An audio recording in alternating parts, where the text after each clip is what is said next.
ሰላም እንዴት ናችሁ? ዳናይት ነኝ። ያያቻላችሁት #ታይም ነው። በዛሬው #ታይም ፕሮግራማችን እንግዲህ የአፍሪካ ጥበብ፣ ባህል፣ ቅርስ፣ ፈጠራና ቴክኖሎጂ የሚታይበት እንዲሁም ደግሞ የንግድ ልውውጥ የሚደረግበት ሙዚቃ፣ ዳንስ፣ ፋሽን፣ የአፍሪካ የባህል ምግቦች የሚተዋወቅበት አፍሪካ ሰለብሬት 2023 ኢቨንት የፊታችን ጥቅምት 14 ይከፈታል እስከ ጥቅምት 18 ድረስ ደግሞ ይቆያል ማለት ነው።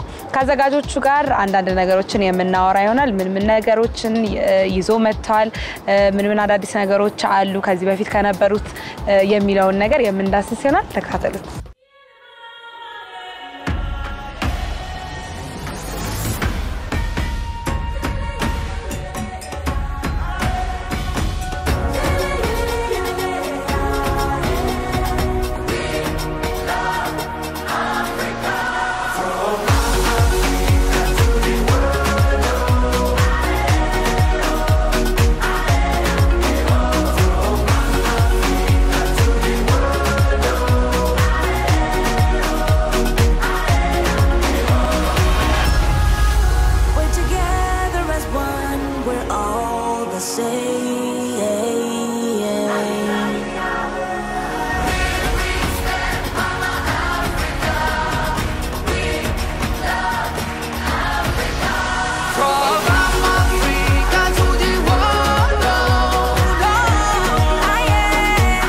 ደህና መጣሁ ወደ #ታይም ለመጀመሪያ ጊዜ አይደል? አይ ለመጀመሪያ ጊዜ ዳናይት እኔም አመሰግናለሁ። እንዴት ነሽ? እግዚአብሔር ይመስገን።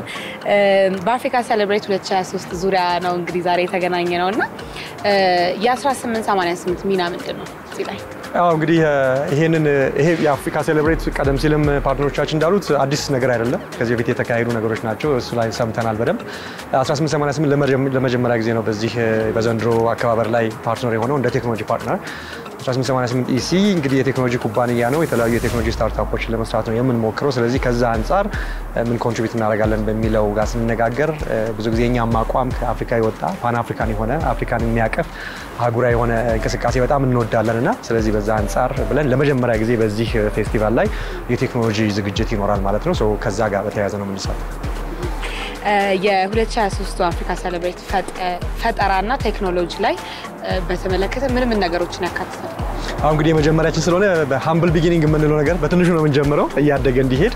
ስለዚህ በዚህ የቴክኖሎጂ ዝግጅት ላይ ፓነል ዲስከሽኖች ይኖራሉ በሁለት ቶፒኮች ላይ። አንደኛው ያው ሁላችሁም ብዙ ጊዜ እንደምትሰሙት አርቲፊሻል ኢንተለጀንስ ይባላል ብዙ እንሰማለን። ስለዚህ ለአፍሪካ ያለው ጥቅም ምንድነው በሚል ከባለሙያዎች ጋር ለኛ የሚኖረውን ተረፍ አንድ ላይ አድርገን እንነጋገራለን። ሌላው ደግሞ ብዙ ጊዜ አይነገርም እንጂ ያው ብዙ ጊዜ ያው የሲሊኮን ቫሊውን የዌስቱን ነገር እናወራለን እንጂ ከአፍሪካ ውስጥ የሚወለዱ በጣም የሚገራርሙ ቴክኖሎጂዎች አሉ፣ ስታርታፖች አሉ፣ ፕሮዳክቶች አሉና እነሱን አድርገን ምን ያህል ማደግ እንዳለባቸው ለምን ለአፍሪካ የሚጠቅሙ እንዴት እንደሚሆኑ በሚል ደግሞ ሌላ ፓነል ከሱ ጋር ምን ይኖረናል። በዛ ላይም ጨምረን ምናልባት ፒች አዳዲስ ስታርታፖች ወጣቶች ሀሳቦቻቸውን ሼር የሚያደርጉበት መድረክ እናዘጋጃለን። ምክንያቱም እዚህ ዝግጅት ላይ ከ40 ምናምን ሀገር ወይ ከ30 ምናምን ሀገር የአፍሪካ ዴሌጌቶች ስለሚመጡ የእውቀት ልውውጡ፣ የኢንቨስትመንት ልውውጡ፣ የሀሳብ ልውውጡ ሊኖር ስለሚችል ይህን እድል ለእነዚህ ወጣቶች ለማመቻቸት እንግዲህ የፒች ወይም ደግሞ ሀሳባቸውን ፕሬዘንት የሚያደርጉበትን ነገር እናስባለን። ከዛ በተጨማሪ እንግዲህ ኤግዚቢሽኖች ይኖራሉ። ብዙዎች ስለሚኖሩ ሰዎች ወይም ደግሞ ወጣቶች ወይ ካምፓኒዎች የቴክኖሎጂ ፕሮዳክቶቻቸውን የሚያቀርቡበት መጠነኛ ኤግዚቢሽንም እንግዲህ ይኖራል ማለት ነው። አዲስ ፈጠራ ይዘው ለሚመጡ ወጣቶች እንዲሁም ደግሞ ለስታርታፕ ድርጅቶች ምን አይነት ሀሳብ ይዛችሁ ነው የተነሳችሁት? እንዳልኩሽ ዝግጅቱ ላይ ዋናው ኔትወርኪንግ ወይም ደግሞ ሰው ኮኔክት ሲያደርግ ሰው አብሮ ቁጭ ብሎ ሲወያይ አዳዲስ ነገር ይመጣል። ኢትዮጵያ የራሷ የምታቀርበው ነገር አለ። በኢትዮጵያ ውስጥ ያሉ የቴክኖሎጂ ወጣቶችና የፈጠራ ባለሙያዎች የሚሰሩት ነገር አለ። ናይጄሪያ ራሷ የምትሰራው አለ። ወደ ደቡብ አፍሪካ ስንሄድ በሁሉም ቦታ ስለዚህ እነዚህ ሰዎች መጥተው ተሰባስበው ሲነጋገሩ እንዳልኩሽ ቅድም የእውቀት ሽግግሩ የሪሶርስ ሽግግሩ ሊኖር ስለሚችል ከዛ አንፃር ትልቅ ተረፍ ይኖራል ብዬ አስባለሁ። እንደተባለው ኮንፈረንሱ ራሱ ዋና ዓላማው የፓን አፍሪካኒዝምን ለማራመድ እንዲሁም ደግሞ የሚታወቅ አንድ ፖሊሲ አለ አይደለም? የአፍሪካ ፍሪ ትሬድ አግሪመንት የሚባል ነገር አለ። አፍሪካውያን ሀገሮች ያለ ምንም ችግር ልክ በአንድ ከተማ ውስጥ እንደምታደርገው አይነት የንግድ ልውውጥ በሀገሮች መካከል እንዲኖር የሚል ሀሳብ አለ። 43 ሀገራት ሜምበር ሆነዋል። ስለዚህ ያ ነገር ሲያድግ ቦርደር የሚባል ነገር በማይወስነው ደረጃ የንግድ ልውውጥ ይካሄዳል። በዛ ውስጥ ቴክኖሎጂ ትልቅ ሚና ይጫወታል። ፔመንት ብቲ ኢኮሜርስ ብቲ ሌሎችም ነገሮች። ስለዚህ የቴክኖሎጂ ፖዚሽን እኛ ራሳችን አድርገን የምንጠብቀው ለዚህ ለዚህ አዲስ ፖሊሲ ቴክኖሎጂ ትልቅ ሚና ስላለው እናደርጋለን ብለን እናስባለን። የዳያስፖራ ኤንጌጅመንት ይኖረዋል። አይ ቲንክ ምናልባት እሱ እንደዚህ አጋጣሚ ልጥቀስ የማሰብ መፈልገው ነገር ስለሆነ ነው ዳናይት ስታርታፖች ላይ ያሉ ወጣቶች ከዳያስፖራው ላይ ካለው የአፍሪካን ሜምበርስ ብዙ ነገር መማር ይችላሉ። ስለዚህ በዚህ ዝግጅት ላይ የተወሰነ ዳያስፖራ ሜምበር ይመጣሉ ብለን እናስባለን። ምናልባት አፍሪካ ላይም ሀገራችን ላይም ያለውን እንቅስቃሴ አይተው ያው የአይምሮ ፍልሰት ምን ነገር አለ አይደል? በጣም በርካታ እንቁ የሆኑ የአፍሪካ ልጆች በተለያየ ዓለም ክፍል ላይ ተበታትነው ብዙ ትልልቅ ስራ ይሰራሉ። ስለዚህ ምናልባት ወደ ቤት መመለሻ ወይ ደግሞ የብሬን ድሬን ሪቨርሳል የማነቃቂያም እንዲሆን እንፈልጋለን። ይሄ የአፍሪካ ሴሌብሬት ረጅም ጊዜ የሚሆን ስለሆነ በየጊዜው እያደረግን የአፍሪካ ልጆች ወደ አህጉራቸው ተመልሰው ስራ እንዲሰሩ እንግዲህ ይሄም ያነቃቃል ብዬ አስባለሁ። ሌላው ደግሞ አፍሪካ ሴሌብሬት ለአፍሪካ የቴክኖሎጂ እድገት ምን አይነት ተጽዕኖ አለው ታስባለህ?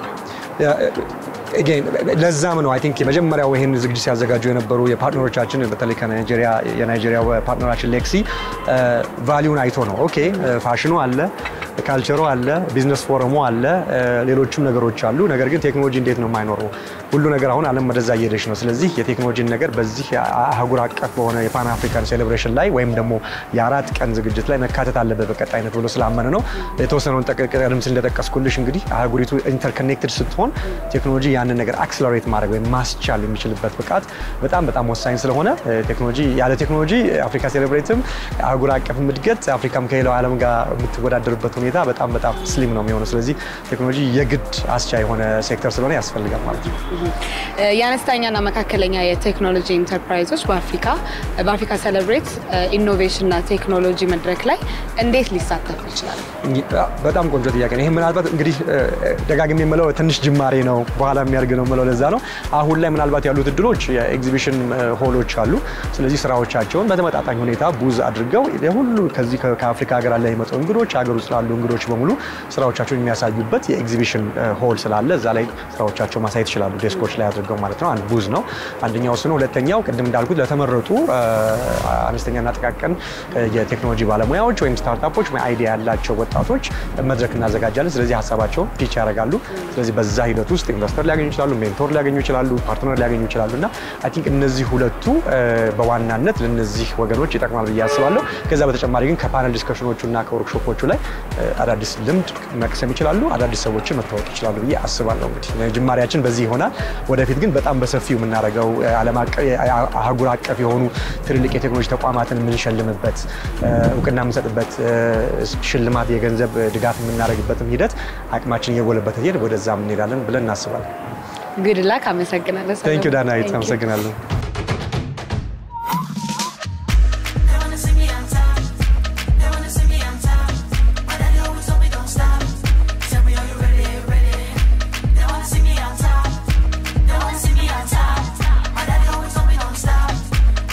Lexi, welcome to #time for the second time, right?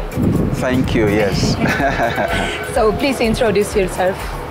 Okay, my name is Lexi Mojo Eyes. I am President CEO of Legendary Gold Limited. Legendary Gold Limited is the organizer of Africa Celebrates. Tell us about how the idea Africa Celebrates evolved to what it is now.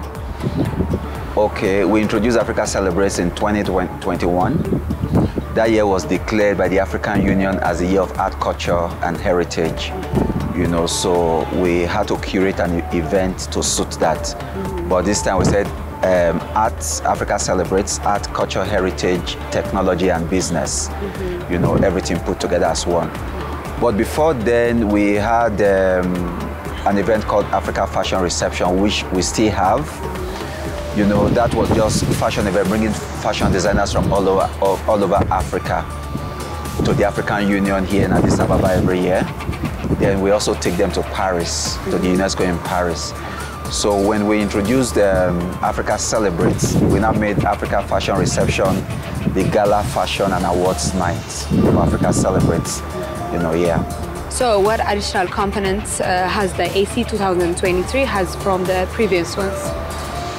This year, you know, Africa Celebrates is celebrating Africa in all human endeavors.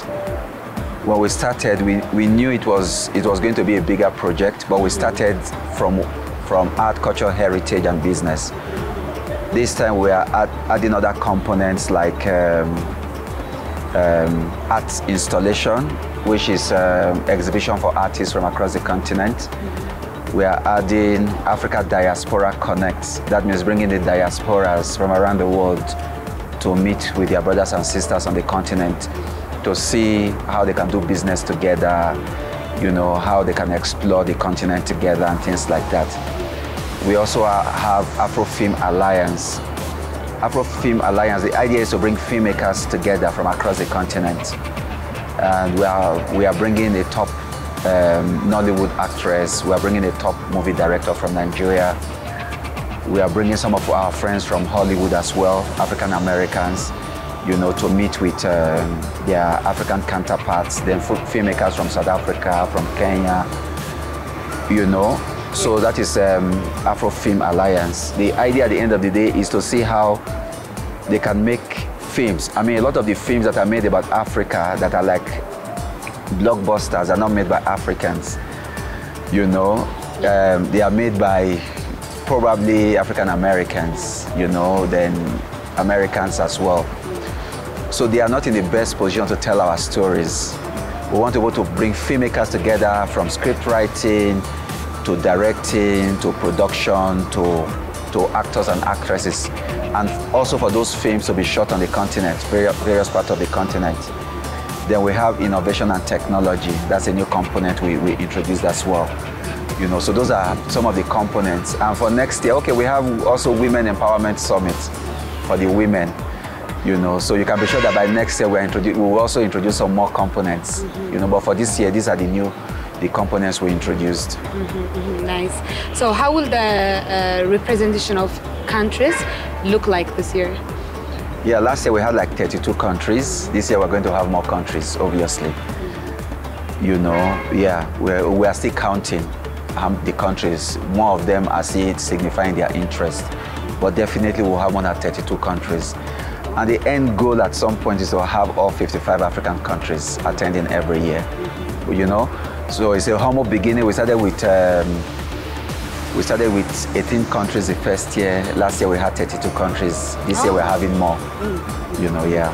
So what are the criteria for the selection of the representing acts, such as like designers, artists, performers?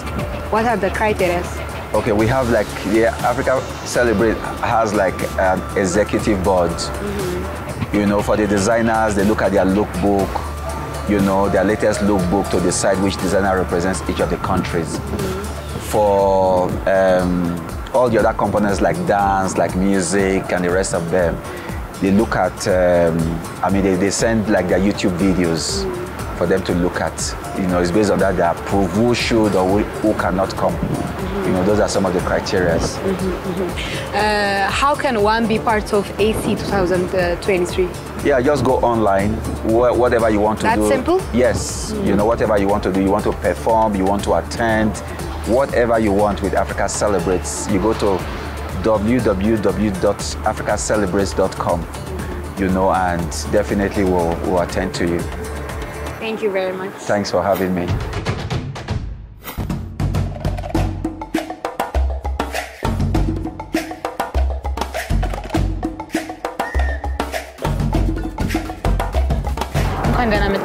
እንኳን ደህና ቆየሽኝ። ራስህንና የስራ ድርሻን አስተዋውቅልን። እሺ፣ እኔው ሰናይ ያለው እባላለሁ። የፕሪስቲን ማርኬቲንግ ግሩፕ ስራ አስፈጻሚና የአፍሪካ ሴሌብሬት ስራ ማነው ኢቨንት ማኔጀር ነኝ። የአፍሪካ ሴሌብሬት ዓላማ ምንድነው? የአፍሪካ ሴሌብሬት ዋና ዓላማዎች 3 ናቸው። አንደኛው ሜድ ኢን አፍሪካ የሚለው ነገር አፍሪካኖች አፍሪካ ውስጥ የሚመረቱ ነገሮችን እንዲጠቀሙ፣ አፍሪካን እንዲጎበኙ እና አፍሪካ ውስጥ የቢዝነስ ኦፖርቹኒቲዎች ተጠቅመው ኢንቨስት እንዲያደርጉ ፕላትፎርም መፍጠር ነው። ሁለተኛው ደግሞ ኢንተር ውስጥ ለውስጥ ያሉ የባህል የቴክኖሎጂ የተለያዩ ሽግግሮች እንዲደረጉ እሱን ኦፖርቹኒቲ መፍጠር ነው። ሌላው ደግሞ በልዩነታችን መሃል ያሉ ካልቸራል ውበቶችን አብሮ ማጉላትና ለዓለምም ማሳየት ነው። ሶስቱ ዋና ዓላማዎች ነው አፍሪካ ሴሌብሬት ያሉት። ለዚህኛው ዓመት የታቀዱት ፕሮግራሞች ምን ናቸው? የዚህ ዓመት አፍሪካ ሴሌብሬት የተለያዩ ኮምፖነንቶች አሉት። የባህል ኮምፖነንቶች አሉት የቢዝነስ ኮምፖነንቶች አሉት የቴክ እና የኢኖቬሽን ኮምፖነንቶች አሉት ካልቸራል ናይቶች አሉት የሙዚቃ ኮንሰርት አለው ሶ ሁሉንም ያካተተና ማንኛውም አፍሪካ ውስጥ ሰለብሬት ሊደረጉ ይገባሉ የሚሉትን ነገሮች የምናይበት የአራት ቀን ፌስቲቫል ነው የሚሆነው የአፍሪካ ሰለብሬት 2023 አጋሮችና ባለድርሻዎች ለማናቸው ሶ አፍሪካ ሰለብሬት ኦርጋናይዝ የሚደረገው በሌጀንደሪ ጎልድ እና በፕሪስቲን ማርኬቲንግ ግሩፕ የዚህ አመት አጋራችን ደግሞ የ1888 የቴክ እና የኢኖቬሽን ፓርትነራችን ነው ከዛ የኢንስቲትዩሽን ፓርትነራችን የዚህ አመት አፍሪካ ዩኒየን ከዚህ በፊትም የነበሩ ናቸው የአሜሪካ ኤምባሲ በኢትዮጵያ አጋራችን ናቸው የአፍሪካ ቱሪዝም ቦርድ ቱሪዝሙ ላይ ትልቅ አስተዋጽኦ ያደረጉልን ያሉት ኦፊሻል ኤርላይናችን ኢትዮጵያን ኤርላይንስ ነው ምንኮራበት የኢትዮጵያ አየር መንገድ የዚህ አመት ካሪየራችን ነው ስካይላይት ሆቴል አሁን ያለንበት ስካይላይት ሆቴል ደግሞ እንግዶቻችንን ተቀብሎ የሚያሳርፍልን እና ኢቨንቶቹም ብዙዎቹ ኢቨንቶች ከአፍሪካን ዩኒየን ጎን ለጎን እዚህ የሚካሄዱ ኢቨንቶች ይኖራሉ እነዚህ ፓርትነሮች አብረውን ያሉ ፓርትነሮች ናቸው የሚዲያ አጋሮቻችን ደግሞ ቃና ቴሌቪዥን እናንተ በልዩ አገልግሎት አብሯችሁን በደንብ እያገዛችሁን ያላችሁት ለሱም ቴንኪው ማለት እንፈልጋለን እሺ አፍሪካ ሰለብሬት በአፍሪካ ላይ ምን አይነት በጎ ተጽዕኖ ይኖራል ብለህ ታስባለህ ያው እንደሚታወቀው አፍሪካኖች አፍሪካን በደንብ አናቃትም ያለንን ሪሶርስ ገልጠን ለዓለም ለማውጣት ብዙ አልቻልንም እንዲህ አይነት ኢቨንቶች እንዲህ አይነት ፕላትፎርሞች ደግሞ ያለንን ሪሶርስ እርስ በርሳችን እንድናውቅ ከዛም ደግሞ ተሻግሮ ለዓለም እንድናሳይ ትልቅ አስተዋጽኦ ይኖራል በተለይ እንደዚህ አይነት ኢቨንቶች ሲካሄዱ የተለያዩ ኮምፖነንቶችን የተለያዩ ባክግራውንድ ያላቸውን ሰዎች ከተለያየ አይነት ቦታ ይዞ ሲመጣ እርስ በርስ ከዛም ደግሞ አልፈው ለዓለም የሚያጎሉበት ኢቨንት ይፈጠራል ማለት ነው ይህ ጥቅም በጣም የጎላ ነው ስለዚህ አፍሪካ ሰለብሬት ስም ትልቅ አስተዋጽኦ ይኖረዋል ብለን ነው የምናምነው Thank you Nazan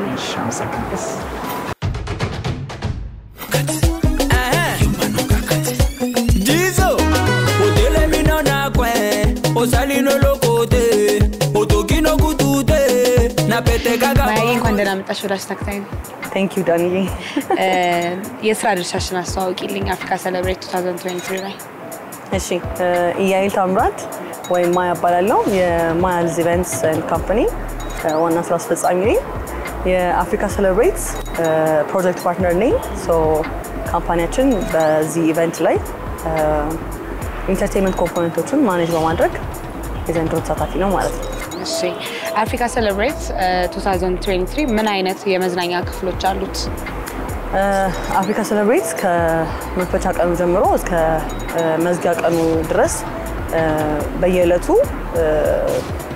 የመክፈቻ ፕሮግራሙን ሳሚቶቹን ስብሰባዎችን ትሬኒንጎችን ወርክሾፖችን እንግዶቻችን ከተሳተፉ በኋላ በየዕለቱ የተለያዩ ፕሮግራሞችን አዘጋጅቷል ዋነኞቹ ሁለት ካልቸራል ናይት ይኖራሉ እነዚህ ሁለት ካልቸራል ናይቶች በተለያዩ ሁለት ቀናት በዚህ በስካይላይት ሆቴል የሚደረጉ ሲሆን የተለያዩ የሙዚቃ ዝግጅቶችን ዳንስ እንዲሁም ደግሞ በመሽቱ የተለያዩ የአፍሪካ ምግቦችን በማቅረብ የአፍሪካን ባህል ያስተዋውቃሉ ከዛ በተጨማሪ በመዝጊያው ቀን ደግሞ በጣም ትልቅ የመዝጊያ ኮንሰርት እናደርጋለን ማለት ነው የአፍሪካ ሰለብሬት 2023 የዝግጅት ፕሮግራማችን ዲቴይል ብትነግሪ በ24 ኦክቶበር ሁሉም የአፍሪካ ሰለብሬት ተሳታፊዎች ማለትም ኢትዮጵያ ውጪ የሚገኙ በአፍሪካም እንዲሁም በዳያስፖራዎች ከዓለም ላይ የአፍሪካ ተወላጆች የሆኑ ተሳታፊዎች ኢትዮጵያ ይገባሉ ብለን ኤክስፔክት እናደርጋለን 24 ኦክቶበር ማታ ላይ እንደዚሁ ለክብር እንግዶቻችን የዌልካሚንግ ኮክቴል ይኖረናል 25 ኦክቶበር የአፍሪካ ዩኒየን ዋነኛ ትብብር የሚያደርግልን ተቋም ስለሆነ እንዲሁም የአፍሪካ ሰለብሬት በየአመቱ መክፈቻ ፕሮግራም የሚደረግበት ኔልሰን ማንዴላ ሆል